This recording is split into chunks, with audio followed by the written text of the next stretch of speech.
Bonjour, c'est Louis-Marie. Et Seb Musset. C'est jamais trop. Pas assez. Bonjour à tous et toutes, celles et ceux, mesdames, mesdemoiselles et en quelque sorte, messieurs. Quelle semaine, quelle actualité. Mon cher Seb, comment vas-tu ? Ça va, divinement bien. L'automne arrive et ça me rend d'humeur joyeuse. Le poète disait « L'automne est triste, tout est permis ». Voilà. Alors, justement, à propos de personnes tristes, nous allons parler cette semaine inévitablement de François Bayrou, qui part en croisade contre son propre électorat, les boomers, de boomers. Devrions-nous dire « Feu François Bayrou ». Oui, il est en cours de dissolution, mais bon, voilà. On fera je crois que tu nous réserves quelques surprises. Alors oui, une nouvelle étoile est apparue dans la constellation des discriminations et je vais vous en parler, vous n'allez pas vous en remettre. Youpi. Ouais, tu as vu un peu la sincérité de ce youpi. Bien sûr, nous ferons le tour de l'actualité de ce beau pays de la France Potemkin. Nous reviendrons également sur le centenaire de la naissance de Maurice Pialat, le cinéaste Maurice Pialat. Et tout de suite, nous allons démarrer donc avec une superbe revue de presse spéciale tolérance, bienveillance et enrichissement grâce au vivre ensemble. C'est parti pour la revue de presse. S'il y en a un qui se lève, je raconte tout à la presse. Et puis je veux pas que tu fasses cette émission. Où c'est l'occasion jamais de dire la vérité, eh ben. Est-ce que vous allez vous taire à la fin ? Alors, mon cher Seb, en cette période de rentrée scolaire, il s'avère qu'à Orange, dans le Vaucluse, la préfecture a interdit une distribution de fournitures scolaires aux enfants du quartier de Fourchevielle qui devait avoir lieu dans un gymnase. Pourquoi, me dirais-tu ? Oui, pourquoi ? Mais parce qu'elle a été organisée par les dealers du quartier. Ah mince, c'est ballot. Alors, c'est intéressant, hein. Donc, on sait que ce sont des dealers, ils dealent, et cela ressemble un petit peu à Saint-Ouen l'année dernière quand le comité des parents a décidé le déménagement de l'école de quartier plutôt que le point de deal. On a laissé l'école aux dealers, puis on a dégagé les gamins. Alors là, ça montre bien l'État recule et les mafias prennent sa place et remplissent son rôle. Tout simplement. Alors moi je vais m'intéresser à un petit article du Parisien, enfin un bel article du Parisien qui s'alarme de la hausse spectaculaire du nombre d'enfants qui dorment dans la rue. Ça part d'une bonne intention, mais pour étayer son propos, le Parisien a des méthodes un peu étonnantes. Il se penche en mode lacrymal sur le cas de 5 clandestins, donc une famille en fait, donc les parents, Amine et Soraya, et leurs 3 enfants de 7, 11 et 13 ans qui vivent dans une voiture depuis 8 mois. Alors je te lis un petit passage de l'article. Chaque soir c'est le même rituel. Soraya prépare le lit de ses enfants. Pour Ryan, son grand de 13 ans, une couette posée sur des valises étalées dans le coffre de leur Citroën siège rabattu. Inès, 11 ans, et Ilyes, 7 ans, s'endorment sur les places conducteurs et passagers. Depuis un mois, leur voiture fait office de maison. Elle est trop petite pour accueillir tout le monde, alors la maman et son mari Amine prennent place sur un banc sur le trottoir d'à côté, dans le 8e arrondissement de Lyon. Arrivée d'Algérie il y a 8 mois pour donner une vie meilleure à ses enfants, Soraya a d'abord été hébergée par son amie à Châtellerault, mais là-bas, impossible de trouver du travail, se souvient-elle, car la ville est trop petite. Alors la famille rejoint Lyon cet été. Avec son mari, il se démène pour trouver du travail. On fait des ménages, ce qu'on peut ici et là, on gagne quelques centaines d'euros par mois, mais ce n'est pas suffisant pour trouver un studio dont les prix tournent autour de 900 euros. Donc on résume, les gens prennent l'entière responsabilité de faire venir leur famille sans l'ombre d'un plan sérieux de travail et d'intégration et viennent pleurer au bout de 8 mois dans le plus grand quotidien français parce que personne ne les loge et que du coup leurs enfants ont une scolarité gâchée. À ce stade, j'ai envie de dire, à qui la faute exactement ? C'est effectivement la question que j'étais en train de me poser quand tu lisais cet article. En tant que parent, tu prends cette responsabilité de traverser la Méditerranée. Effectivement, tu n'as aucun plan de chute ni de sérieux de trouver du travail. Tu as donc 3 gamins, si j'ai bien compris, et au bout de 8 mois, tu t'aperçois que tu dors dans une voiture. Je sais pas, moi je crois que je prends le volant puis je fais demi-tour. Voilà, je passe tout le laïus sur l'école parce qu'il faut que c'est à l'école de faire que ces enfants soient avocats, médecins, qui ne seront jamais parce qu'ils vont pas pouvoir développer quoi que ce soit en dormant dans une bagnole. Ça fait penser à cette brève qu'on avait relatée il y a 2 semaines, je crois, sur des sans-domicile qui étaient devant la mairie et qui demandaient à ce qu'on leur donne un logement. J'ai vu, tu sais qu'on en a un peu parlé, il y a un mois en Angleterre, il y avait des émeutes de partout et il y avait une des récriminations, c'était nous les Anglais, on n'a pas accès à un dentiste ou à une santé ou à la santé, mais les migrants qui viennent d'arriver, on les loge dans un hôtel, on leur donne des tickets repas, puis ils ont accès au dentiste. C'est un grand, là je regarde pas mal les chaînes d'infos anglaises, c'est le gros truc en ce moment, hein. C'est la révolte que contre les hôtels de migrants. Donc je vous renvoie à je vous mettrai l'article en lien je vais pas en faire des tonnes, hein, je mettrai l'article en lien dans la page Facebook. Ce que je voulais juste dire par rapport à la rhétorique, donc déjà je m'étonne que le Parisien ne prenne qu'un seul exemple, cet exemple-là, alors qu'il y a plein de gens français qui sont en galère, qui n'ont pas accès au logement, et qui dorment dans leur bagnole, et qui, enfin bon, je veux dire, c'est pas. Donc on va s'intéresser à des gens qui sont là depuis 8 mois et qui sont là de leur propre. On les a pas invités, on les a pas. D'autant qu'ils sont venus avec un visa de tourisme. Ouais. Et une fois qu'il a expiré, ils ont dit « Oh, bah, vous nous devez quelque chose ou donnez-nous une solution. » Voilà. Et ils arrivent à avoir une page complète dans le Parisien quand même. Hein. Et moi le dernier point que je voudrais juste te dire, c'est qu'elle parle de son gamin, de son ado, qui a statistiquement plus de chances de tourner mal que de devenir avocat dans ces conditions. J'ai envie de dire à cet ado, dans 4-5 ans, c'est pas la peine de venir brûler des bagnoles en disant c'est la faute aux Français, la France nous aime pas. Non, c'est la faute à tes parents, Ryan. Hein, qui t'aiment pas. Enchaînons. Bon, l'actualité à venir est aussi brûlante que l'actualité passée. Le 8 septembre, Bayrou remet sa tête sur le billot de la représentation nationale, en espérant que celle-ci lui soit favorable, ce dont on doute. Et le 10, il y a une sorte de mélange de maelstrom, gilets jaunes, LFI, extrême droite, Nicolas, dont on sait que c'est orchestré par les Russes, donc on devrait dire Nikolai qui paye. C'est la faute aux Russes. C'est la faute à les Russes, d'ailleurs, un virus s'est déjà indiqué que c'était la faute aux Russes. Et les syndicats, me diras-tu, qu'ont-ils fait? Alors ils ont louvoyé, ils se sont dit on va y aller, on va pas y aller, oui mais on n'est pas très clair d'où ça vient ce mouvement, c'est peut-être la faute à les Russes, c'est peut-être la faute à l'extrême droite, c'est peut-être la faute à les méchants, puis c'est pas nous, donc c'est pas bien. Oui mais si en même temps si on le rate, on va encore passer pour des ringards. Voilà, et comme on a déjà un petit peu raté tous les mouvements sociaux ces 10 dernières années, un petit peu d'ampleur, et puis qu'on a laissé tomber les soignants entre deux articles de droit. Et de passage à tabac. Et de passage à tabac, alors on va essayer de s'acheter un petit peu un sentiment de honte et on va proposer une intersyndicale, une journée de lutte le 18 septembre. Alors pourquoi le 18 je suis dans la tête du syndicaliste, dit bon le 8, le 10 on va faire 10 plus 8. Allez, voilà. Allez, comme ça, ce sera une référence au 8 et au 10. Oui, mais tel que je les connais, ils ont déposé des préavis de grève qui couvrent tout le mois, comme ça, tu fais le 10, je pense qu'il y a à peu près 18 et tout ce qui rentre. Il y a à peu près des préavis de grève sur tous les jours de l'année par un syndicat.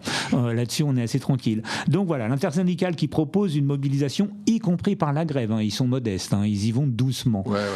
Si tu veux faire grève, point trop n'en faut, parce que ce sont des syndicats qui entendent gouverner en responsabilité. Oui, en concertation. Voilà. Et en concertation. Ils n'ont pas marre de se faire piétiner la gueule depuis des années. Mais non, je pense qu'ils doivent aimer ça. Au bout d'un moment, tu sais, c'est la femme battue qui revient avec son mari violent. Mais non, mais les têtes. Alors je vais pas faire mon petit laïus anti-syndical, parce que j'aime beaucoup les syndicats, mais il y a vraiment une dichotomie entre la base et le sommet. Clairement, il y en a des gens qui font carrière, et puis il y a des gens qui luttent. Voilà. Mais c'est pas les mêmes. Ils n'ont pas les mêmes intérêts. Et voilà. Bon, que voulez-vous? On va enchaîner. On enchaîne avec le gros. Enfin, ma chronique. On va passer sur. Tu parlais de Bayrou. Je pense que il mérite. Notre Pépé Palois qui va bientôt nous quitter avec un magnifique parachute doré. Eh bien, on va en parler tout de suite. Et cela fait partie du jeu radiophonique. Ça arrache. Vendre la merde, oui, mais sans dire un gros mot. Alors, arrachez-moi. Eh bien, Louis-Marie, nous allons parler du Pépé Palois, effectivement, qui s'est transformé, s'est métamorphosé cette semaine, et il est devenu un autre homme. C'est tel Hulk. Il est devenu le Hulk de la peau. Lucidité du dernier instant. Il a changé de peau. Parce qu'il faut se rappeler que, quand même, au départ, François Bayrou, c'était ça. Permettez-moi de vous dire que c'est... Je dors. Et vous avez raison de dire que... c'est la technique du... Pardon, la technique du trou noir. Je suis désolé d'interrompre. C'est la technique du trou noir. J'ai interrompu au bon moment. J'avais bien prédécoupé ce passage. Mais non, mais ça, Louis-Marie, c'est fini. Ça, c'est le passé. Après l'annonce de la soumission de son budget de rigueur à un vote de confiance, ce qui équivaut à un suicide à Matignon, foutu pour foutu, dans la dernière ligne droite, le Premier ministre Bayrou a pété un boulon face à Gilles Boulot et a dynamité une interview ronflante du JT de 20h de TF1 pour sortir les vérités qui fâchent. Maintenant, Bayrou, c'est ça. Les premières victimes, c'est les plus jeunes des Français, à qui on a réussi à faire croire, je disais tout à l'heure, ça sera dans les livres d'histoire. C'est eux qui sont les victimes, c'est eux qui devront payer la dette pendant toute leur vie. Et on a réussi à leur faire croire qu'il fallait encore l'augmenter. Vous trouvez pas ça génial ? Tout ça pour le confort de certains partis politiques et pour le confort des boomers, comme on dit. Eh oui. Là, ça a charclé au JT. J'ai regretté de ne pas avoir regardé en direct. J'ai pas regardé JT de TF1 depuis au moins 1997, je pense. Mais depuis l'élection de François Mitterrand. Voilà. Mais Bayrou était déjà ministre à cette époque. Donc le confort des boomers. Bayrou donc s'attaque à son électorat et part en guerre symbolique contre cette partie des boomers. En gros, les gens nés entre 1940 et 65. Bon là, c'est assez variable parce que tout le monde n'est pas bon. Mais ces gens touchent plus qu'ils n'ont cotisé et dont les retraites représentent une bonne partie de la dette française. À croire que Pépé le Palois lit effectivement ce qui s'écrit sur les réseaux sociaux, voire qu'il écoute peut-être ce podcast. Moi, j'allais dire, il a écouté notre podcast sur les boomers. Oui, d'ailleurs, on vous renvoie pour plus d'informations à ce podcast que nous avons enregistré il y a peut-être un mois déjà avec Tancrède Bastier, où on parle justement des boomers. Alors oui, mieux vaut tard que jamais. Pourtant, et Dieu sait que j'ai tapé sur les boomers, symboliquement, toujours, je ne peux m'empêcher de mettre également en cause ma génération, qui pour une partie copie depuis sa sortie de fac le lifestyle des boomers. 1, grâce à un endettement privé chronique sur 30 ans, 2, en acceptant des salaires et des conditions de travail toujours plus merdiques, mais le petit 2 est expliqué par le petit 1, ceci expliquant cela. Et Bayrou a continué ainsi, comme ça, toute la semaine. C'était pas une sortie de route, c'était calculé. Vraiment, il a emprunté la nationale. La nationale. Et il a continué à jouer la guerre des générations, faisant mine d'être insurgé contre un mode de gestion et des budgets que pourtant lui et son parti ont validé durant 4 décennies. On écoute. Nous faisons rembourser nos feuilles de maladie par nos enfants. Tout cela, c'est une accumulation. Est-ce que nous sommes un pays qui refuse de voir sa situation, ou est-ce que nous sommes un pays qui a décidé simplement d'ouvrir les yeux sur sa situation ? Et je disais 2 catégories qui vont payer, ceux qui sont au travail, les salariés, et les jeunes qui arrivent. Donc il nous joue la guerre des générations. J'y crois à moitié, pour les raisons que mentionnées. J'imagine qu'il a un conseiller qui fait du social listening et qu'il a bien vu que ces derniers temps, le thème boomers avait un peu boomé sur les réseaux. Il lui a dit il faut qu'on en parle, François. Alors, qui va passer à la trappe des retraites ? Il n'en touchera jamais ou presque pas. Les boomers ou les autres ? Spoiler, ce sera les autres bien évidemment, mais comme on vivra moins vieux puisqu'on n'aura pas non plus les moyens de se soigner, ça tombe plutôt pas mal. Alors moi j'ai bien une idée, Louis-Marie, pour amortir la casse. Bon, j'enlève cette oreillette qui m'embête depuis le départ, aparté. Il y a bien un salaire minimum dans ce pays, il devrait donc y avoir une retraite maximum. Et à mon sens, ça va plus ou moins indexé sur le salaire médian, à savoir 2183 €. Voilà. Alors, le salaire médian, ce n'est pas le salaire moyen. Le salaire médian, c'est... 50% de la population touche moins de 2180 € par mois et 50% touche plus. C'est un indicateur de position statistique bien plus fiable que la moyenne, qui est un petit peu délirante. Donc ce serait un bon début comptable et un bon début de justice sociale. Franchement, si tu touches une retraite calculée à plus de 2200 €, c'est que tu as eu les moyens de constituer un capital et de gérer la bonne tenue de ta dernière partie de vie. Donc tu n'as pas besoin de plus que la moyenne d'un actif, enfin que le salaire, que la médiane des actifs. Sans compter qu'en plus par rapport à l'actif, tu es probablement déjà propriétaire, voire multipropriétaire. J'allais le dire. En tous les cas, ce n'est pas à la collectivité de t'assurer ton argent de poche au prétexte que tu as cotisé. Que tu vas mettre sur un plan épargne logement. Parce que j'entends leur argument, ouais, on a travaillé, on a cotisé. Oui, le boomer a travaillé, on ne le nie pas, il a sûrement même plus travaillé que la génération d'après, même c'est évident, c'est certain. Simplement, la génération d'après, elle n'a pas eu le choix. C'est la différence. Et le boomer a cotisé pour ses parents dans un pays qui s'enrichissait. Aujourd'hui, il cannibalise la vie de ses enfants dans un pays qui s'appauvrit. Tu saisis Et puis, la différence. On a cotisé, je dis d'accord, chiche, on vous rémunère votre retraite au prorata de ce que vous avez cotisé, c'est-à-dire la moitié de ce que vous touchez à l'heure actuelle. Les boomers bénéficiaient de salaires en hausse et d'être une classe d'âge puissante dans une France où l'espérance de vie était de 63 ans, alors pour une retraite à 67. Aujourd'hui, les boomers peuvent prétendre à vivre jusqu'à 100 ans, un grand renfort de médication, avec des retraites proches du salaire moyen des actifs, qui eux sont de moins en moins nombreux et donc de plus en plus taxés, avec des payes qui stagnent. Les salaires français, je le rappelle, sont quand même la honte des pays occidentaux. On touche vraiment des salaires de merde en France. Et puis mécaniquement, puisqu'on a indexé les pensions sur l'inflation et pas les salaires, à chaque fois qu'on réévalue les pensions de retraite et pas les salaires, on augmente donc les cotisations salariales des populations actives pour financer les inactifs. Et en plus, de temps à autre, on demande aux actifs de se confiner 2 ans pour protéger qui ? Les boomers, qui ne supportent plus l'idée de mourir. C'est vraiment intolérable. N'oublie pas, à Noël, tu n'embrasses pas papy et mamie, tu pourrais bien les tuer. Voilà. Et s'ils sont gentils, ils te feront 10 balles d'étrennes. Bon, je m'emballe, je vais attendre longtemps le politique qui prendra cette mesure. On devra probablement toucher violemment le fond pour en venir à bien pire.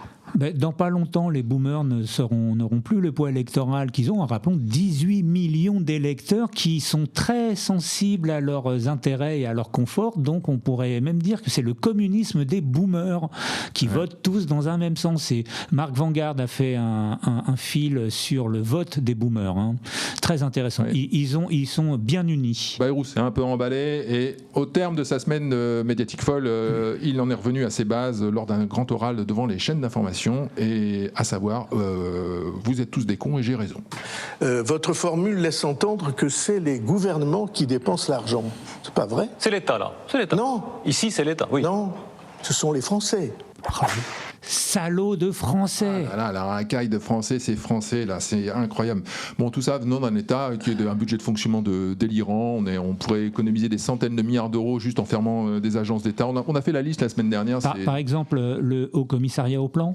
Oui, quand il a été patron, je ne sais même pas combien de dizaines d'années. Et pourra produire trois rapports qu'il a pompés sur ceux de McKinsey. Mais quand tu disais il a changé de peau, j'ai cru que tu parlais de la ville. Non, il va y revenir. Voilà. Je n'aurais jamais dû la quitter. Amis palois, nous pensons à vous. Courage.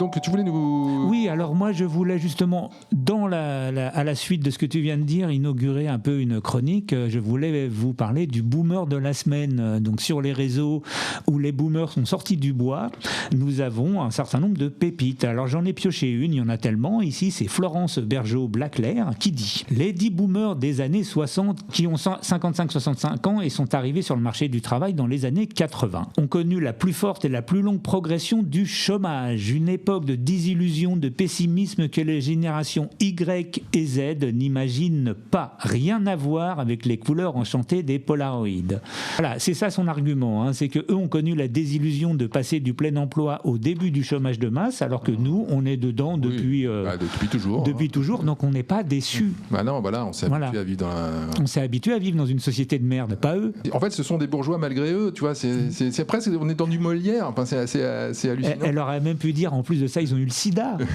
tu vois, qui est apparu à ce moment-là, alors que nous, on vit dedans. Ouais, ils sont fabuleux, mais on va pas généraliser. Il y en a des biens. Référence à la chanson de Didier Super. Voilà, on a les mêmes références, ça fait peur. Bon, écoute, on devrait faire un podcast ensemble. Ouais, c'est vrai, ce serait pas stupide. Ah bah dites-moi mes braves, vous êtes du pays ? Qu'est-ce que vous voulez que je foute de ça, moi ? Dites tout de suite qu'on est deux pauvres cons. Alors, moi, je vais faire le point sur ce dont on a parlé la semaine dernière et qui a grandement fait réagir. C'est l'opération Raise the Colours en Angleterre, qui, je vous rappelle, il s'agit de se réapproprier, que la population se réapproprie le drapeau britannique et l'affiche partout, sur les réseaux, à leurs fenêtres, sur les ronds-points. Eh bien, ce mouvement prend de l'ampleur. Alors, prendre l'ampleur en Angleterre, on en a parlé la semaine dernière.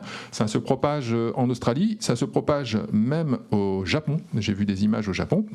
En Australie, les images sont assez impressionnantes. Et ça commence à venir en France. Ça a été lancé sur les réseaux. C'est un peu timide pour l'instant. Ça s'appelle l'opération tricolore, mais c'est très très tabou le drapeau en France. J'ai l'impression qu'en Angleterre et dans les pays occidentaux, le drapeau est tabou, sauf aux États-Unis. Ah non, alors c'est tabou, sauf pour les matchs de foot. Oui, on en avait parlé. Avec modération. Faut pas abuser du bon drapeau français. Les con, les gens. Mais alors, ce qui est rigolo, c'est qu'ils sont un peu, je pense que ça passe un peu sous les radars des médias français, enfin ce qui se passe en Angleterre, mais ils sont quand même un peu obligés d'en parler parce qu'en Angleterre, ça fait vraiment l'info. Entre ça, les hôtels anti-migrants, les mobilisations anti-migrants. Donc en France, ils en parlent, mais tout de suite, ils font l'amalgame. C'est-à-dire que texto, j'ai vu alors j'en ai vu un dans l'Humanité, c'est pas étonnant, mais j'en ai vu un sur France Info. C'est les fachos. C'est l'opération hisser le drapeau. Qu'est-ce qui se cache derrière ce mouvement d'extrême droite? Enfin voilà, c'est tout de suite. Allez, c'est directement. C'est-à-dire qu'il y a des drapeaux extrême droite. C'est-à-dire que c'est dans le titre. Boum. Et derrière, on devrait avoir une ingérence étrangère. Oui, ça c'est quand ça prend vraiment trop d'ampleur. Là, c'est fatalement de la fake news. C'est Poutine qui. Voilà. Moi, je vous encourage. Moi, je l'ai fait sur mes réseaux. Alors, je répète, je suis pas spécialement un patriote. Ceux qui me connaissent et tout. J'ai tout fait pour pas faire le service militaire. T'es même un salaud d'anti-français. J'ai même voulu une longue partie de ma vie ne pas vivre en France. Enfin bon, voilà. Mais bon, voilà, je trouve que c'est honteux de se laisser marcher dessus, en fait. Quand on voit des drapeaux Palestine partout, des drapeaux Algérie, t'as le droit à tous les drapeaux. En France, t'as le droit à mettre tous les drapeaux que tu veux, le drapeau LGBT, une licorne, le machin. Par contre, le drapeau français, c'est dégueulasse. De toute façon, vouloir se battre et presque mourir, mais de loin pour des gens qui sont à 2000 km et ne pas se soucier de ce qui se passe au bout de ta rue, voilà, c'est facile. Moi, j'ai justement, par rapport à ce que tu disais sur le Royaume-Uni, il y a Fabrice Epelboin qui, dans un Twitter, nous apprend. Alors, donc, au Royaume-Uni, précisément, chaque jour, 30 personnes sont arrêtées pour avoir publié un statut Facebook ou un tweet. Donc, ça va de pair, le drapeau et puis le contrôle des réseaux sociaux pour lutter contre la pédocriminalité, les fake news et pour le bien-être de la démocratie. Alors, ce qui est intéressant aussi, c'est que cette information que Fabrice Epelboin nous donne, il l'a trouvée, en fait, il l'a fait trouver par une IA, Perplexity, et il l'a fait recouper par Grok. Quand tu recoupes à ce qui se passe avec la criminalisation, serait-ce que symbolique du drapeau, parce qu'on va y venir, je pense qu'on y est déjà, mentalement on y est déjà, on n'ose pas sortir de drapeau. Oui. De toute façon, en France, j'ai pas souvenir qu'on l'ait beaucoup sorti, mais ce que on signalait déjà, je trouve intéressant, c'est que c'est quelque chose qui ressemble aussi au coup gilet jaune, le coup média du gilet jaune qui était une extraordinaire réussite. Là, c'est pareil. Je veux dire, le drapeau français, après tout, il est déjà dehors. Oui, il est parti. Alors, regardez bien. C'est intéressant de regarder où figure le drapeau français dans l'espace public et vous vous rendez compte qu'en fait, il est en train de disparaître. Il est là, mais il est plus là. Il est caché par le drapeau européen. Voilà, c'est très étrange. Il y a un problème. Donc, on pourra avoir un Rise the Colors à la française parce que les Anglais sont novateurs, ils ont été plus loin et plus vite. Donc on va voir. Donc tu nous emmènes à Minneapolis. Alors à Minneapolis, c'est juste une question, il y a un article du Parisien, donc il y a une tuerie à Minneapolis, une tuerie de masse, c'est une spécificité états-unienne. Et le tueur de masse, tel que nous le signale le Parisien, est un tueur transgenre. Moi, la question que je me suis posée, c'est qu'alors là, le fait de mégenrer le tueur transgenre, c'est-à-dire de dire que c'est un homme éventuellement transgenre, mais de parler de tueur, donc de le mégenrer, n'a suscité aucun scandale, n'a suscité aucun appel au boycott pour transphobie, les LGBT-phobie. Là, ça ne pose pas de souci de dire que quand c'est un tueur, c'est un homme, même transgenre, et de ne pas dire une tueuse transgenre ou une tueuse tout court. Il y en a quelques médias qui l'ont dit. Voilà, mais parce que cela semble vouloir dire qu'il y aurait donc que le fait d'être un tueur de masse est réservé aux hommes. Y aurait-il du biologique ? C'est la question que je pose. Au-delà du débat biologique, tu dis que la spécificité américaine, c'est les tueries en masse. Nous, on a une spécificité qui est tout aussi désastreuse. C'est les tueries au couteau, individuelles, en low cost, do it yourself. Nous, c'est ça. Mais je pense qu'à terme, je pense qu'on va arriver au même nombre de victimes. C'est moins spectaculaire, mais par contre, c'est beaucoup plus quotidien. Puis c'est vrai que ça montre à quel point on est devenu pauvre. Oui, voilà. Tuerie à l'opinel, des fourchettes en plastique. Ah ben, on prend même plus avec des fourchettes en bois recyclable. Bon, je m'écarte du sujet. Enrichissement culturel toujours. Cette fois, je t'emmène en Belgique, mon cher Louis-Marie. Figure-toi que lors d'une séance du conseil communal de Molenbeek, le 27 août dernier, une élue du Parti socialiste Vaurit, qui s'appelle Saya Raïs, s'est offusquée des commentaires, évoquant parfois son voile au bas de certaines publications en ligne du mouvement réformateur local de droite. Alors, je rappelle, Molenbeek, c'est un peu le Chito, l'islamiste belge. C'est-à-dire que tous nos terroristes viennent de là-bas ou sont passés par là à un moment. C'est notre Abu Dhabi à nous. C'est une plateforme de dispatch. C'est le hub. Donc, exactement, cherchez le mot. Je te passe l'extrait. Et si ces gens-là qui portent des tissus tentures, je peux donner les références si vous voulez, parce qu'apparemment ça suscite beaucoup d'intérêt. Si on dérange tant que ça, si on ne veut même plus nous voir, je veux dire, la région compte 19 communes. Si à Molenbeek, apparemment, c'est invivable, changez de bord, quoi. Allez-y ailleurs. Dégagez. Bon, alors, si vous écoutez le podcast, vous n'avez pas les images, mais il faut voir la gueule des deux élus à côté qui regardent vraiment leur papier. Je précise, ils sont blancs les deux à côté. Hein. Bon, on a parlé alors pas de Molenbeek, on a parlé de Welbeck, confondons pas, dans une précédente émission. C'est une autre ville. Et de ses prévisions sur la montée de l'islamisme. Là, tu vois, là, on y est. Est-ce qu'on imagine tout simplement, alors déjà sur le sol français, est-ce qu'on imagine l'inverse ? C'est-à-dire que des blancs qui disent, si ça vous plaît pas la laïcité, dégagez, rentrez chez vous. Hein. Ça, ce sont les fachos. Voilà. Personne ne le dit, hein, je veux dire, dans les élus, personne ne le dit. Je veux dire, voilà. Même, il me semble même que Marine Le Pen ne le dit plus, voilà, ou en tout cas, elle a parlé de préférence nationale et autres, mais elle ne dit pas ça. Et là-dessus, je me dis, bon, va dans des pays, un conseil de quartier communal dans un pays musulman, islamiste, déjà, je pense que c'est à 100% des hommes. J'allais dire, est-ce qu'elle a accès à un conseil communal à Kaboul ? Et tu sors ça, je pense que dans la soirée, t'es mort. Hein. Ouais, rien que l'expression, ces gens-là, c'est pas une référence à Jacques Brel. Hein. C'est impressionnant comme on est tolérant avec les intolérants. Oui. On est cul par-dessus tête, on est terrorisé. Et c'est vraiment l'image des deux là, autour d'elle là, qui regardent ils baissent la tête. Baissent la tête. Et le mépris, mépris que l'on peut avoir envers les tolérants et les faibles. Hein. On ne sera jamais récompensé d'avoir été tolérant. Mais cela fait partie du jeu radiophonique. Ça arrache. Vendre la merde, oui, mais sans dire un gros mot. Alors, arrachez-moi.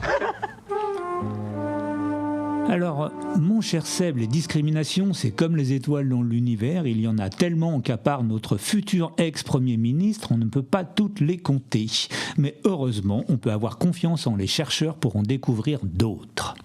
Tu es donc, mon cher Seb, au courant de ce qu'est le racisme. C'est lorsqu'un groupe ethnique exerce sur un autre une oppression au titre d'une supposée supériorité. Et lorsque cette oppression est institutionnalisée, le racisme est systémique. Celle-ci, c'est la pire. Si à la place de l'ethnie, je ne peux pas dire race car une telle entité n'existe pas, mais si à la place de l'ethnie nous nous penchons sur le sexe, nous parlons de sexisme et il semble que ce dernier soit intrinsèquement systémique. C'est moins pire que le racisme, mais c'est pas bien non plus. Il y a aussi le validisme, quand les groupes considérés sont les handicapés et les non-handicapés, ou bien encore l'agisme si l'on se réfère aux jeunes et aux vieux, encore que la question des boomers semble être un agisme inversé systémique, mais je ne sais pas si cela existe. Ce sont des discriminations pas sympas, mais moins pires que les précédentes. On peut cumuler les oppressions, par exemple être une vieille femme racisée en fauteuil roulant, même riche, et être victime de l'oppression qu'exerce sur elle un jeune homme blanc en pleine forme, même si c'est son domestique. On imagine la douleur de l'oppression que subissait la baronne Liliane de Rothschild de la part de son jardinier, celui dont l'histoire n'a pas retenu le nom et sur lequel aucun livre n'a été écrit, bien fait pour sa gueule d'oppresseur. De cette manière, il ne peut y avoir d'oppression de la part d'un opprimé. On peut panacher et certaines oppressions semblent avoir plus de poids que d'autres. Être un mâle blanc, par exemple, même sexagénaire, c'est très oppressif et il faut des années de déconstruction, voire une opération chirurgicale pour descendre d'un niveau dans la pyramide de l'oppression. C'est tellement dur que certains n'essayent même pas. Toi, par exemple. Moi aussi. Nous avons parlé sur ces ondes de l'oppression systémique et occultée qu'exercent les droitiers sur les gauchers, encore qu'une femme droitière sera toujours plus opprimée qu'un homme gaucher, mais vous avez globalement compris la mécanique. Le journal Le Monde nous apprend dans un article du 18 juin 2025 qu'il existe une nouvelle oppression, il s'agit de l'adultisme. Et qu'est-ce que c'est, me demanderas-tu ? Qu'est-ce que c'est ? J'ai lu l'article et je ne sais pas. On y parle d'oppression systémique, ça j'avais bien compris, c'est toujours comme ça. Ainsi, dans nos sociétés, l'oppression des enfants a un caractère systémique et cette oppression porte un nom, l'adultisme. Donc qu'est-ce que l'adultisme ? 2 points, c'est l'adultisme, bordel. C'est ainsi ce qu'affirme le chercheur et éducateur canadien Adam F.C. Fletcher. Preuve en est les violences commises dans l'établissement privé catholique Notre-Dame de Bétharram, violences passées sous silence pendant 50 ans, en dépit de la vigilance du bon Pépé Palois. Si je comprends bien, vieillir et avoir un enfant, c'est devenir de manière automatique informatique. Un oppresseur est membre d'un système institutionnalisé d'oppression. La preuve, les enfants n'ont pas le droit de vote. C'est scandaleux. C'est scandaleux. Ouais. Ils n'ont pas le droit de donner leur sang. Oh, mais vraiment, en dessous de tout. Ou d'aller dans un sex shop pour s'astiquer le balai.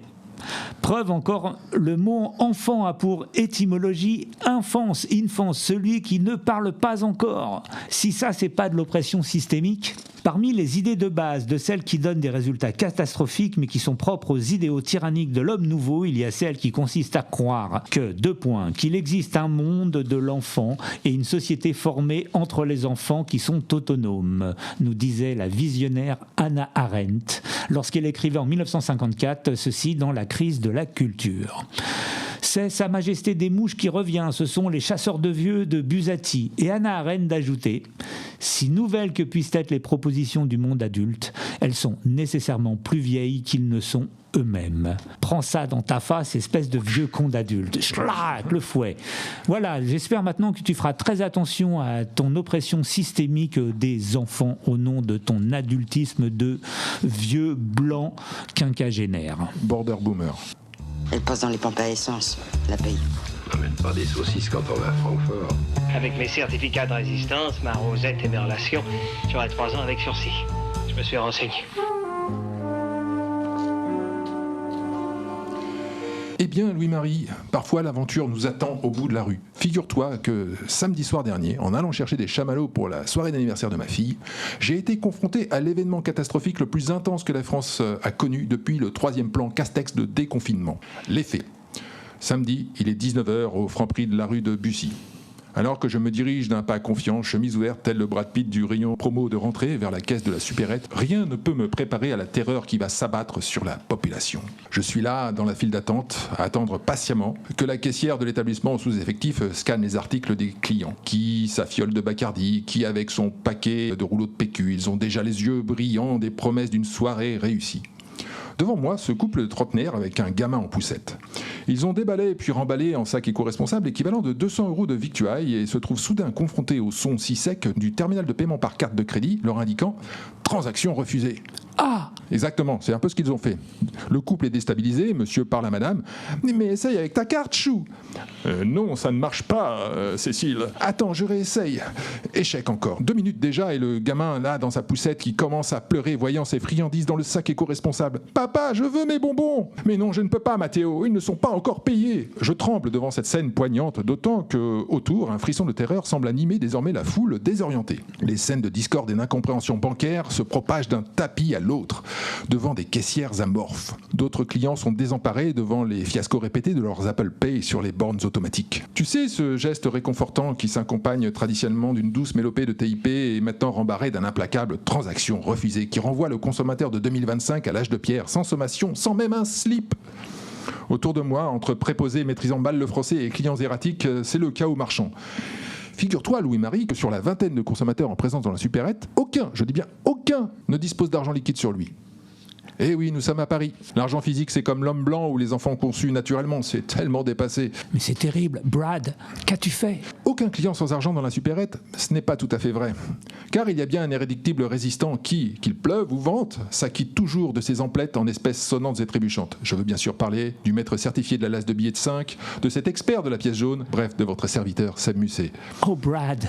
Me voilà fendant de mon aérienne démarche le Franprix du désastre. Je remonte la file des insolvables pour régler d'un appoint parfait mes chamallows multigoûts, 4,25 €, qui claquent sur le tapis de caisse et font de moi à cet instant l'homme le plus riche de cette moyenne surface du 6e arrondissement de Paris. Avec 4,25 €, bravo. Et je quitte la caissière, le triomphe humble et la démarche altière, mes chamallows sous le bras, tout en rangeant mes bifetons dans mon portefeuille Bob l'éponge. Je sens sur moi les regards envieux et admiratifs des naufragés de la grande consommation, résolus à abandonner leurs illusions perdues, ces chariots à la dérive et leurs rouleaux de PQ. En ce samedi soir prophétique des grands bouleversements à venir, crash énergétique ou euro numérique, mes contemporains 6 sur 2 sont passés en un éclair électrique de petits soldats de l'opulence virtuelle à SDF du grand marché de la vie. Nous apprendrons quelques heures plus tard dans de discrets entrefilés que plusieurs banques françaises ont vu leur système de paiement tout simplement annulé de 17h20 à 19h30. De ce que j'ai vu ce soir dans ce Franprix, en vérité, je te le dis, Louis-Marie, nous ne sommes pas préparés à ce qui va nous arriver.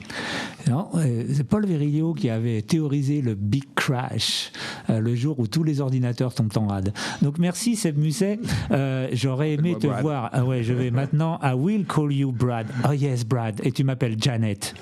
Référence à attends, vas-y, répète. Brad, yes, Janet. Je vois pas. Rocky Horror Picture Show. Ah putain, ouais, bah, ça fait très longtemps que je l'ai pas vu. Hein. Ils ont failli connaître le succès et ils ont raté la marche. Ils ont tutoyé le ciel, la gloire et ils ont chuté. Dans cette rubrique, je veux rendre hommage aux losers du rock, aux face B de l'industrie du disque, à ceux et celles qui ont loupé le train et que l'histoire a laissé sur le bas-côté de la route 666.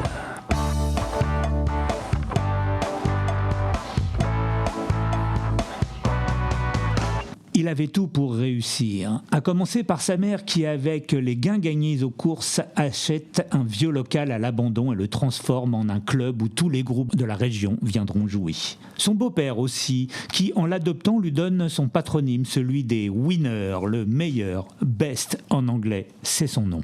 Pete Best rencontre donc chez lui les 3 musiciens qui deviendront dans quelque temps les Beatles. Jusqu'à là, il n'avait pas de batteur attitré, mais quand les 3 garçons dans le vent décrochent un contrat à Hambourg, c'est Pete qui devient le nouveau batteur. Il a le lieu, il a sa propre batterie et il a une belle gueule, ce qui ne gâte rien. Sur scène, Pete se la pète un peu, mais c'est d'accord, c'est les Beatles. Pas une réunion Tupperware de dame patronesse de la paroisse.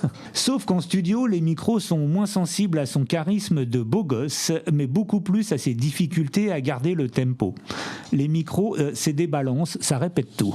Or, un certain Richard Starkey, alias Ringo Starr, traîne dans les parages et occasionnellement le remplace un peu, beaucoup, définitivement. Après 2 ans, Pete Best est éjecté et Ringo le remplace. Les Beatles sont nés sans lui. Pete Best porte dorénavant le surnom de musicien le plus malchanceux du monde. Tellement dégoûté qu'après une tentative de suicide, il abandonne la musique, qu'il devient boulanger puis fonctionnaire. Il touchera en 1995 les droits d'auteur pour ses premiers enregistrements de 1961. Et on peut l'entendre sur l'album des Beatles, Anthologie numéro 1. Donc, il y en a des enregistrements de Pete Best, même avec le tempo qui bouge. Alors là, ce sont les Beatles avec Tony Sheridan. Ah voilà. Il y a Pete Best là du coup. C'est Pete Best, ouais. Voilà. Donc c'est Hambourg 62. Donc c'est des vieux enregistrements des Beatles. Avec... Ouais. Voilà. Et par ailleurs, j'aime beaucoup cette période. Eh bien écoute, merci Louis-Marie pour ce... Tu m'as encore appris quelque chose. Tu vois, c'est fascinant. Allez, on enchaîne. Le problème avec la philosophie, c'est que vous arrivez avec tous avec une idée en tête là-dessus.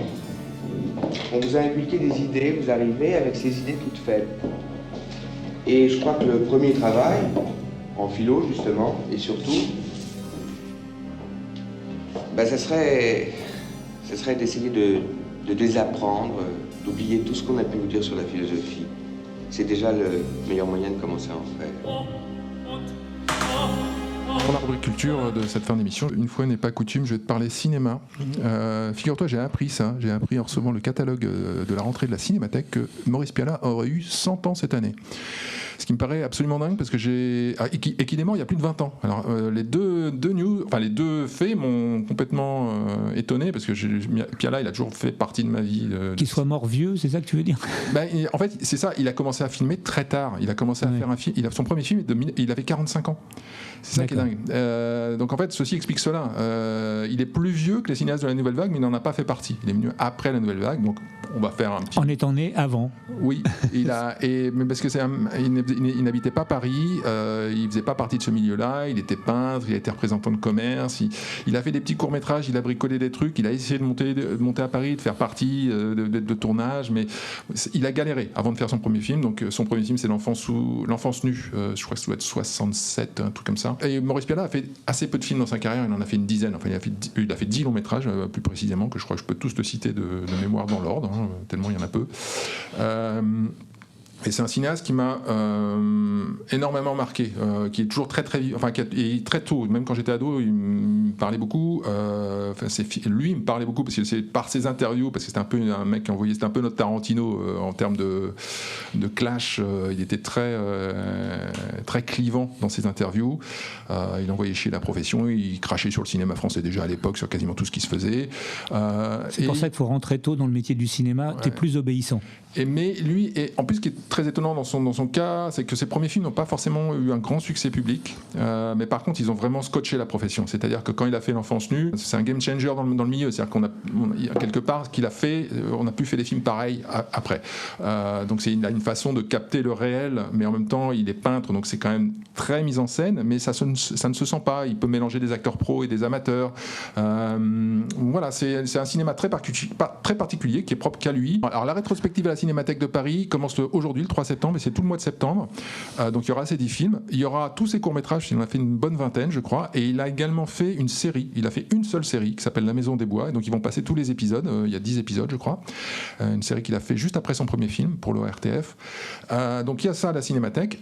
Bon, évidemment, ces films sont dispo en VOD, bien sûr. Si vous avez vu ces films comme moi, je vous invite à écouter une émission pour l'occasion. Alors il y a les Nuits de France Culture. Il y a quelques jours, ils ont fait une émission, une nuit, sur Maurice Pialat, avec 10 émissions, et qui correspondent à 10 interviews de Pialat à la suite de ses films, au moment où il a fait ses films, où il les a sortis. Et si je n'ai que 3 films à vous recommander, je vais prendre 3 films. Donc un début de carrière, un milieu de carrière et un fin de carrière. Donc L'Enfance nue, son premier film, À nos amours avec Sandrine Monner, qui a révélé Sandrine Monner, et son dernier grand film, Van Gogh, qui est pour moi l'exemple même du biopic qui n'en est pas un, mais qui est complètement réussi en fait. Donc voilà, Maurice Pialat à la Cinémathèque. Merci Seb. Effectivement, Maurice Pialat, dont je connais le nom, et j'aurais été incapable de citer un de ses films. Peut-être Police, c'est tout.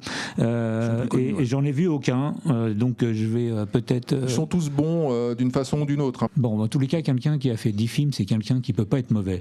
Je sais pas, Claude Zidi, il en a fait... Claude Zidi a fait des bons films.